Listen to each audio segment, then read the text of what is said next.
इतिहास के 3 प्रकार हैं, एंशिएंट, मेडिवल और मॉडर्न हिस्ट्री। जब मुगलों का राज खत्म होता है तो हमारा मॉडर्न हिस्ट्री स्टार्ट होती है। मॉडर्न हिस्ट्री की शुरुआत की बात करें तो सबसे पहले भारत में व्यापार के बहाने से जो एंट्री हुई थी वो पोर्टुगीज की हुई थी। ठीक है, उसके बाद उन्हें देखते हुए ब्रिटिश आ गए, ब्रिटिश को देखते हुए डच, फ्रेंच और डेनिश आ गए। अब ये 5 कंपनियां भारत में व्यापार के उद्देश्य आ गई। अब पांचों कंपनियां तो नहीं चल सकती थी। अब एक देश से इंसान दूसरे देश में क्यों जाता है? पैसे ज्यादा कमाने के लिए। लेकिन अगर कंपटीटर ज्यादा हो जाएंगे तो वो पैसे कैसे ज्यादा कमाएगा? तो इस तरीके से ये सारी कंपनीज जो है वो आपस में लड़ना स्टार्ट कर देती हैं। एंड में बचती है ब्रिटिश और फ्रेंच। ब्रिटिश और फ्रेंच की काफी लंबे टाइम तक जो है वॉर चलती है। अब वॉर चलती रहती है तो लास्ट में जो जीतता है वही राज करने के पे उतर आता है। तो लास्ट में हमारी जो है ब्रिटिश बच जाती है। तो ये पूरी कहानी का निचोड़ है कि होता क्या है। लेकिन अब लड़ाइयाँ किसे को कैसे कैसे होती है, कौन पहले बोलता है, कौन बाद में बोलता है, और क्या इंपॉर्टेंट डेट्स रही हैं जो हमें याद रखनी। तो चलिए लेक्चर को स्टार्ट करते हैं। तो सबसे पहला हमारा टॉपिक होगा पोर्टुगीज कि पोर्टुगीज भारत में कैसे आए थे, कैसे उन्होंने जो है व्यापार की शुरुआत की थी, कहाँ कंपनियां उन्होंने डाली थी, और कैसे उनका पतन हो गया या कैसे वो हार गए। एक बंदा था वास्को डी गामा। ठीक है, तो वास्को डी गामा जो था वो पोर्टुगल से आया था और भारत का ही रास्ता देखते क्यों आया था। एक्चुअली वो बिजनेस के लिए कोई रास्ता ढूंढ रहा था कि कोई ऐसी जगह मिल जाए जहां से वो बिजनेस करना स्टार्ट कर सके, जहां चीजें सस्ती खरीदे और बाहर जाकर महंगी कर दे। तो वो क्या करता है, वो उसे इंडिया इंडिया में एक जगह मिल जाती है, कैलीकट। यहाँ कर उसे पता चलता है कि मसालों का यहाँ पर सही सिस्टम है, यहाँ से मसाले सस्ते में खरीदे और महंगे में बेच दिए, बढ़िया बिजनेस हो जाना है। तो जो वास्को डी गामा आता है वो 1498 में इंडिया आता है। ठीक है, बिजनेस की सर्च में।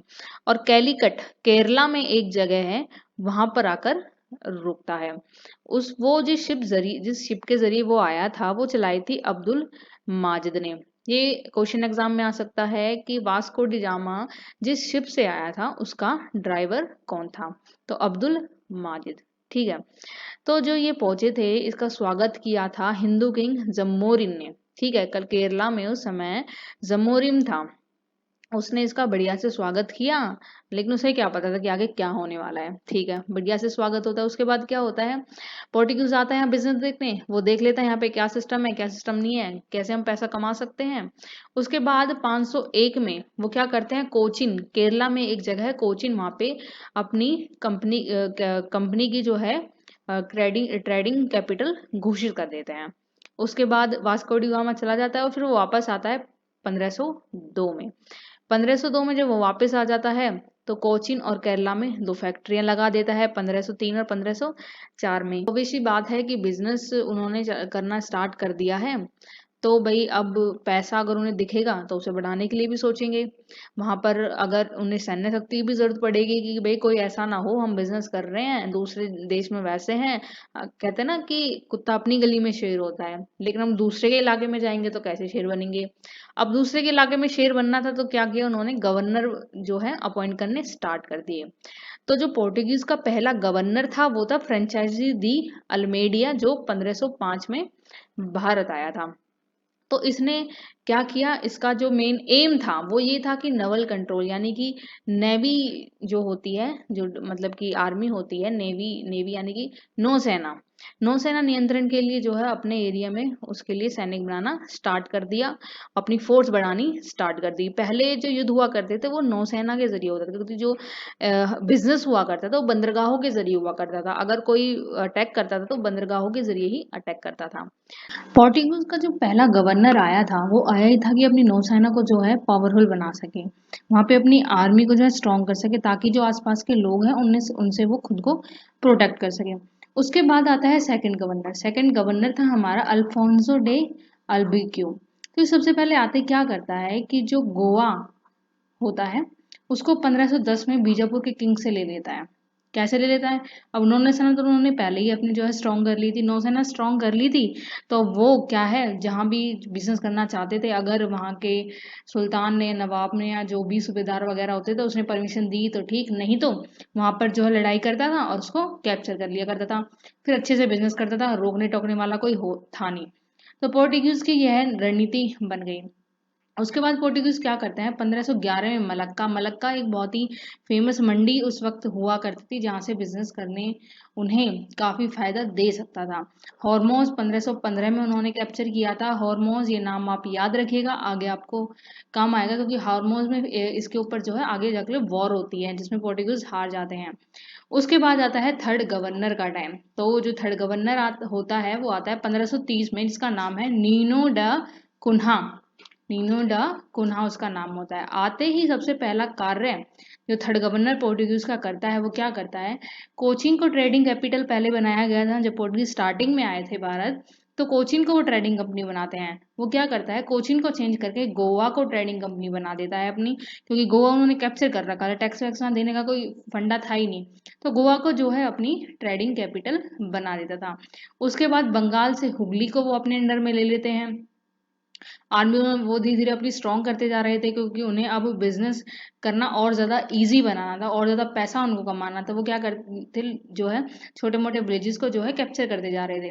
1534 में वो बेसिन को अपने अंडर ले लेते हैं। 1535 में वो ड्यू, दमन, और 1559 में ले लेते हैं। अब काफ़ी अच्छा समय चल रहा था पोर्टुगीज का, छोटी छोटी जगहों पर कैप्चर किया, वहाँ के राजाओं को हराया और वहाँ पे बढ़िया बिजनेस करने वाले, रोकने टोकने वाला कोई वहाँ पे है नहीं।